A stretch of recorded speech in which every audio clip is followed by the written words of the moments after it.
আসসালামু আলাইকুম সুপ্রিয় দেশবাসী, আশা করি আল্লাহর রহমতে ভালোই আছেন। আমি প্রত্যাশা করি আল্লাহ আপনাদেরকে ভালো রাখুক। তবে ভারতীয় বায়ুসেনারা আমাদেরকে ভালো থাকতে দিতে চায় না।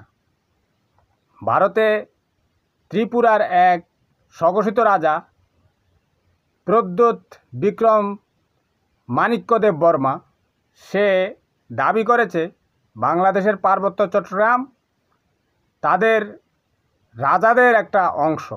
শুধু পার্বত্য চট্টগ্রাম নয়, পার্বত্য চট্টগ্রামের রাঙ্গামাটি, খাগড়াছড়ি, বান্দরবন, ব্রাহ্মণবাড়িয়া, নোয়াখালী, কুমিল্লা এটা তাদের অংশ। তারা বলতে চাচ্ছে যে ত্রিপুরায় যে সমস্ত হিন্দুরা রয়েছে তারা যদি চাকমাদের সাথে হাত মেলায় তাহলে বাংলাদেশকে একটা শিক্ষা দিতে পারবে। অর্থাৎ আমরা যখন ঘুমিয়ে আছি তারা তখন মানচিত্র নিয়ে বসেছে।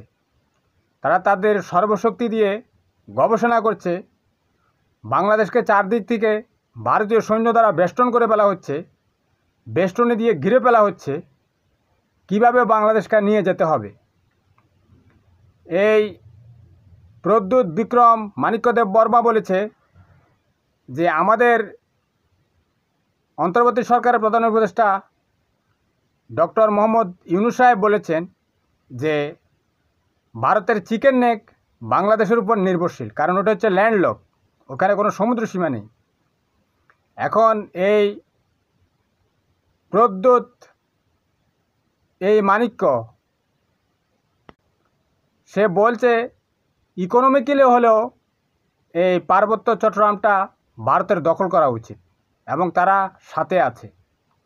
তারা কিন্তু এ সমস্ত কথা এমনি এমনি বলছে না। এই প্রদ্যোৎ বিক্রম মাণিক্যদেব বর্মা তারা যখন মাঠে একটা কথা ছাড়ে তার পিছনে কিন্তু ব্যাকগ্রাউন্ডে কিন্তু অনেক কাজ থাকে। তারা হয়তো সেই কাজগুলো সেরে ফেলছে। ইতিমধ্যে আপনারা জানেন যে ভারতের মোদী সরকার তাদের সৈন্যদেরকে যুদ্ধের প্রস্তুত থাকার জন্য নির্দেশ দিয়েছে। তারা কিন্তু অলরেডি পাকিস্তানের কাছে যুদ্ধে হেরে গেছে। এখন পাকিস্তানের সাথে যেহেতু রাফায়েল বিমান টিমান হারিয়ে এই মাথামোটা ভারতীয়রা পর্যুদস্ত, এখন তারা হয়তো দুর্বল শক্তির বাংলাদেশের দিকে হাত বাড়াবে। আমরা যদি আমাদের আকাশ প্রতিরক্ষা এবং আমাদের সেনাবাহিনীর ক্যান্টনমেন্টগুলোকে রক্ষা করার জন্য, তারা কিন্তু প্রথমে হামলা করবে আমাদের ক্যান্টনমেন্টে। কারণ আমাদের দেশপ্রেমিক সেনাবাহিনী, নৌবাহিনী, বিমান বাহিনীকে যদি আক্রান্ত করে ফেলা যায় তাহলে বাংলাদেশ কাবু হয়ে যাবে। আমরা তা মোটেই হতে দিব না, ইনশাআল্লাহ।